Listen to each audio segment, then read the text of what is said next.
Hey guys, it's Pat from Pat's Brewery, and just going to give you a bit of an update about the Shed Beer Festival. So last weekend was the Shed Beer Festival that was organised by the Anglian Craft Brewers Homebrew Club, and you know, I gave an update a couple of weeks ago about it, and just wanted to let you know how well it went, because it went absolutely amazing, mate. It really did. Cheers. And yeah, so the actual event, you know, had such a good time. So just to give you, a reminder of what it all was.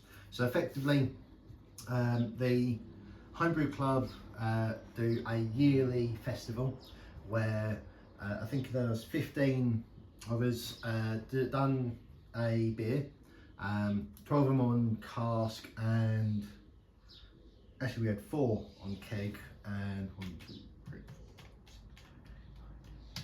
4, 11. Yeah, so 15 total, 11 cask, 4 keg, and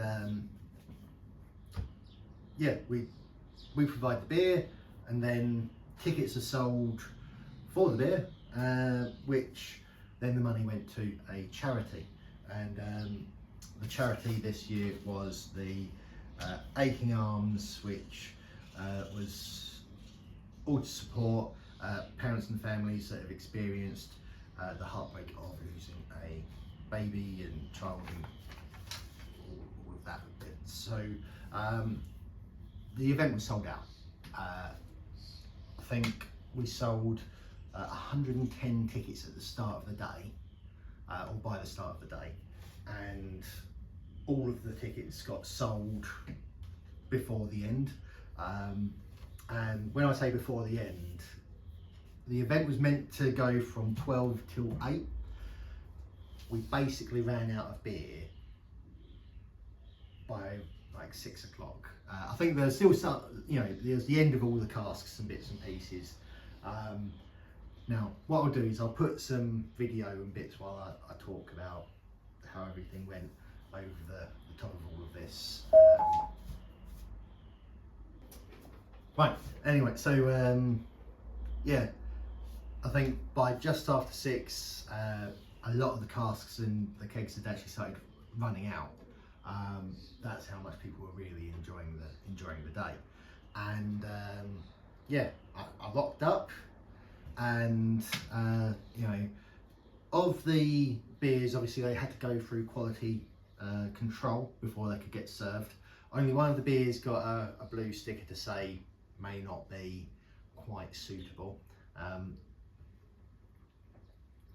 But the fella that brewed that one was saying to all of us through the last couple of weeks, he went, I've tried some bottles of this, it's not right, something's gone wrong with the beer.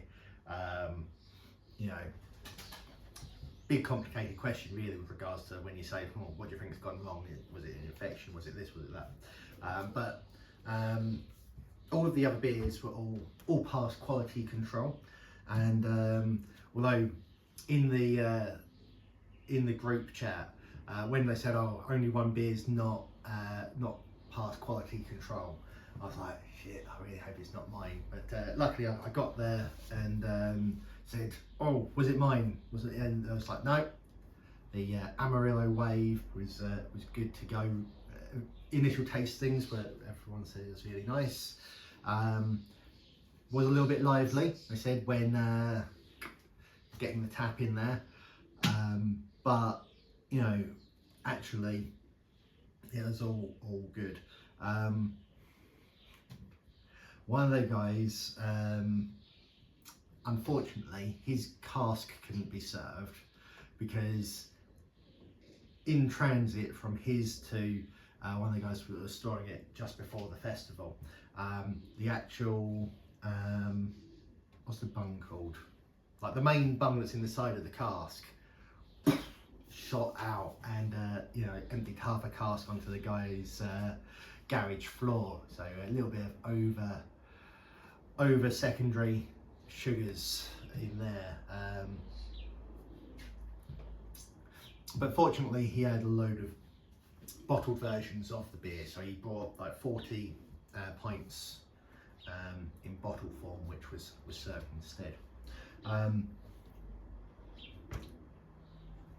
As I say, people said that my beer was really nice, which is always nice to say, and people were really impressed with the clarity. I mean, this one hasn't had any finings in it. This is from the keg, but obviously it's been held at a lower temperature for quite a while and all of that. So I mean, it is a really lovely clear beer. But the beer in the cask, I've got to give a shout out to Andy at Four Priests, because I went out to him and said, "Oh, any recommendations or any suggestions for serving from cask?" And he was like, Browsol beer findings.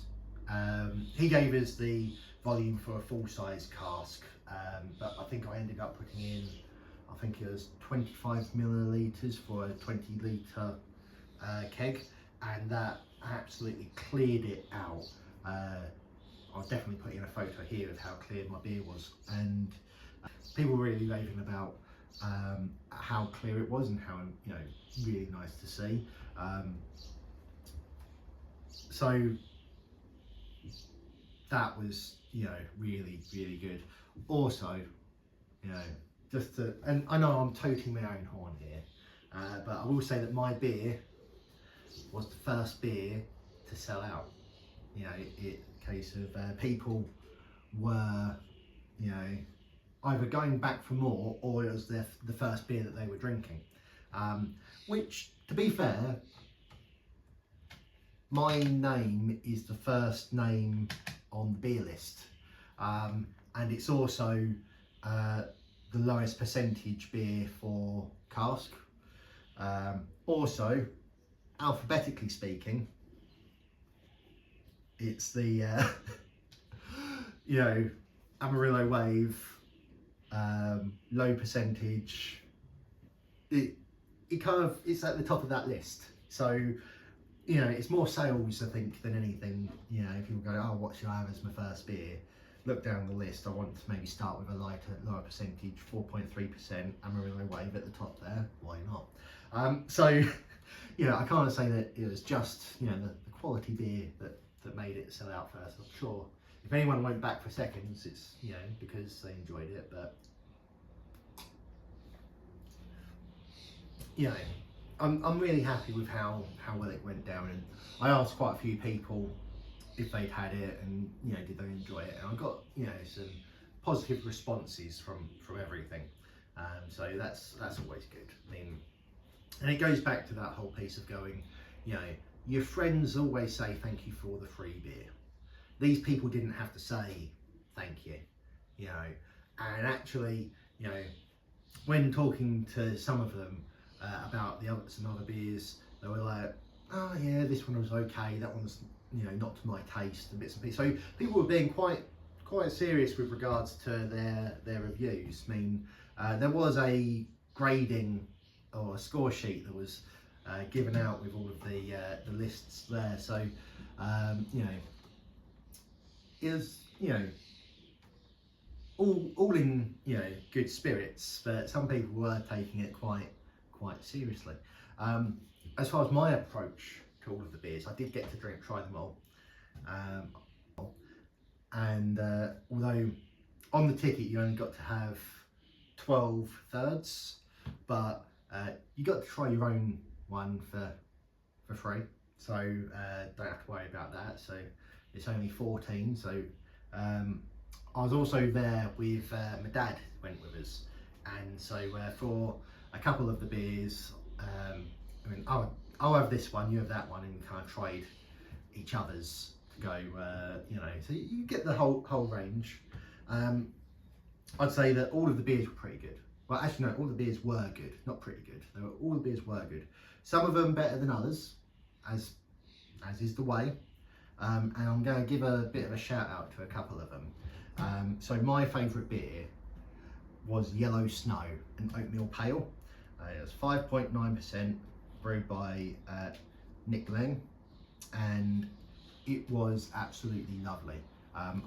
reached out to Nick and said, you know, can I have the recipe for that one? And he sent us the recipe, and he said that he thought that it needed to hide the alcohol a little bit more, so maybe a little bit more age would have helped. I thought it was absolutely stunning. I was like shocked. He went, so I brew 100-litre batches. And I was like, damn. I thought my 40-litre batches were big. Although I think I have said in the past that you know, I could potentially, if I, you know, obviously increase the size of my HLT and mash tun, not HLT and boil kettle, my mash tun could handle a 100-litre batch potentially. But anyway, let's not go there. But yeah, his beer was absolutely spot on. So gonna be trying that. Also, what else did I say?